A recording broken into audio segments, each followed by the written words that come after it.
Listen, when he went to Roma, you were thinking, yeah, this is a good move, because Tammy Abraham, to be fair, you said to me then, no, this guy can play. Yep. He can play. He will be a success. Yep. So now, Roma, we hear this morning, Simon, are preparing to put a £100 million price tag on the very same former Chelsea man, Tammy Abraham, to fend off potential suitors come the summer. Oh, yeah. Now, we all know what happened with Romelu Lukaku when he came to these shores after Inter Milan. Is he going to be coming back anytime soon? Will we see Tammy Abraham here, or is he going to stay out there? Anyway, Tammy, when he joined Mourinho at Roma, was absolutely hell-bent on making it work. I think, you can sense when a club really want you.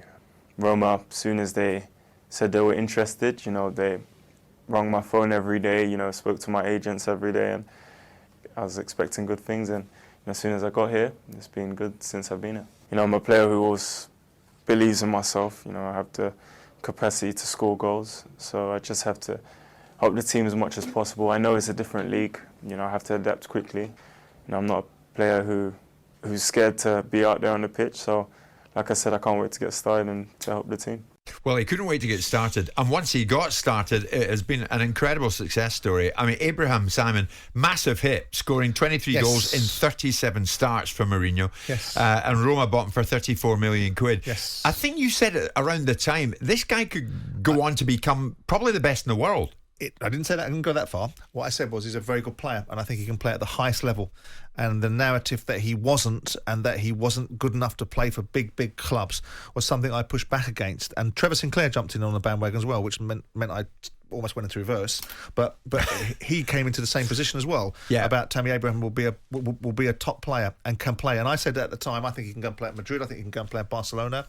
Now, going to Roma, traditionally, historically, going to play in Italian football is not somewhere where our top strikers go and score a lot of goals. Yeah. So the argument that Lukaku has come back and not been a success at Chelsea, and Tammy Abraham's going over there, and caution, be warned that playing in Serie A isn't necessarily a blueprint for scoring goals elsewhere, sort of surprises me. But Abraham is a good player. So now let me ask a question. Where's the narrative about Mourinho? Mourinho destroys players. He destroys their confidence. He's a dark force. Where's the Mourinho narrative now? Oh, sure. This boy's playing under Mourinho. Okay, Roma are doing much of a muchness in terms of what they did under Paolo Fonseca, but notwithstanding it, you've still got a situation where players are playing for Mourinho at a club, and they're developing. How are they going to get How are they going to get £100 million price tag then? Are they changing his contract? They can put whatever price tag they want on him. The release clause of the contract is £67 million in favour of Chelsea. Yeah. Now Chelsea might not have two openings to rub together at that time, so that might not be an option for them. Well, that's not until next year. But the point is that Roma can put whatever price tag they want on him.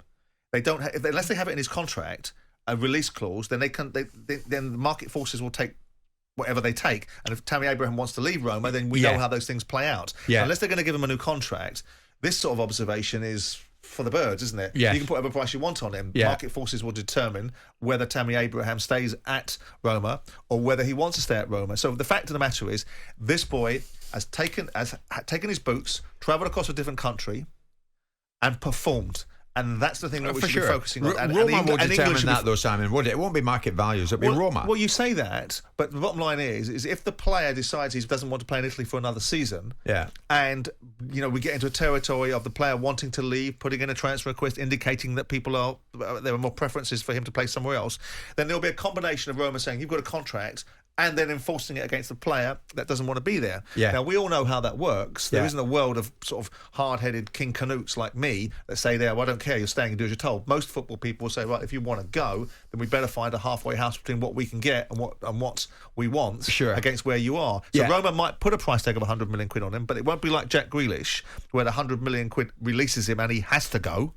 True. Because there isn't that clause in his contract. The only clause is 67 million in favour of Chelsea, right? I think the sensible money is that Tammy Abraham stays put for the time being. Although Roma, I think so. Although Roma themselves are sixth, and they're 15 points adrift from Milan, who lead the way in Serie A. He's living in a brilliant town, playing arguably the best football of his career, for a manager that I've got the greatest regard for. Other people don't necessarily have the same sentiment. For a team that's okay. if his ambition supersedes the obligation and loyalty that he should have to a club that's given him a chance and paid decent money for him, then he could make the argument, well, hang on a second, because he's going to score 30 goals this season. Right?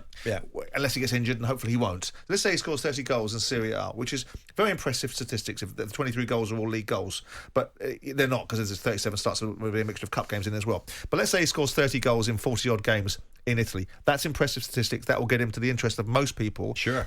Yes, of course, he should possibly stay at Roma and continue to progress. But then the other side of the argument is that there will be teams that are playing in the Champions League, that are playing European football at the highest level, that are winning things, that might consider Tammy Abraham as part of a roll call, a roster that they would like to have. Well, because he's a good player. If somehow Manchester United find a way of getting Champions League football next season. Well, you wonder if the Man City... And a rebuild's going on. Well, you wonder if the Man Cities of the world look at him in a certain way, because clearly they're going to look at a centre-forward. Now, we've got the discussion going on about Erling Haaland and how much that disgusting amount of money that his agent wants for him is going to come to the fore. Now, he's not Erling Haaland. Different build, different dynamic, but he's a centre-forward. And centre-forwards get goals, and the centre of attack is something that Man City don't have. Sure. So he could be in Man City's plans. He could be in anyone's plans, but where he is right now is he's in England's plans. And well done to him. Should there be a note of caution? I mean, no, for Tammy Abraham, look what happened with Romelu Lukaku. No, but Romelu Lukaku's an individual. And he, Ibrahimovic has gone over to Italy, played well, scored goals. Should there have been a note of caution for him? I know, but he scored for fun in Italy with Inter. Then came over here and imploded. Sure, and so Ibrahimovic. Lukaku. No, he's imploded because for a variety of reasons, but that may well just be down to him. He didn't pull up any trees at Manchester United, did he? No. So we can look at him and say he was brilliant at Everton for a period of time. Yeah. And missed it at Man United, went to Inter Milan, was loved and appreciated. Maybe there's something in Italian football that we're not seeing, because most people who go over to Italy talk about the training regime, how difficult it is, how disciplined they are, how their life centres around football, how they have to be on it, across it and over it, dawn till dusk. So you would have thought that would have been an environment that people like Lukaku, that seem to want to do what they want, when they want, how they want, wouldn't have thrived in. You think anyone would pay $100 million for Tammy? I hope not, because I hope the £100 million price tag isn't something that we hang around the head of people as a matter of course, because we want to see transfer fees coming down and a bit more rationality in football. But if other people... No, I don't think so. No, I think he's a £50-60 million player. And even that's a lot of money for a footballer. But, but at 34 million quid, if they got 60 million quid from them, if they were prepared to sell, which I don't think they are, because the guy that owns Roma is very, very wealthy, has paid a lot of money to get Mourinho in, and has taken a punt on Tammy Abraham. I thought it was a very educated punt. And it's proven to be. Okay, we get it. Mourinho did well. So I was right about Tammy Abraham. All the ridicule and parody and observation that I got from saying, and that started with you, was followed through by the goblin producer we got out there, Luke. Yeah. And also by a series of people who said, Tammy Abraham, no. But you were grovelling on about Mourinho, knowing that Mourinho was coming in the office, because I walked around the corner one morning and he was down the other end of the corridor. Not at all. You weren't here that day, because I knew you weren't here, because there wasn't a trail of saliva going down the corridor when Mourinho was walking down there. I didn't back off. I walked up to Mourinho and he's giving it... You weren't here. You haven't had one of your days off. No. You weren't around the second time he came in, and he was giving it, oh, Jim, you kill me. Tammy Abraham, I know you're over here this week. If you are listening, well done in what you're doing, because since your arrival, 23 goals in 37 starts for Roma. Not bad, or Simon would say, chapeau. Jim White and Simon Jordan. Monday to Friday mornings from 10 on AM, on DAB, via the talkSPORT app and on your smart speaker. talkSPORT.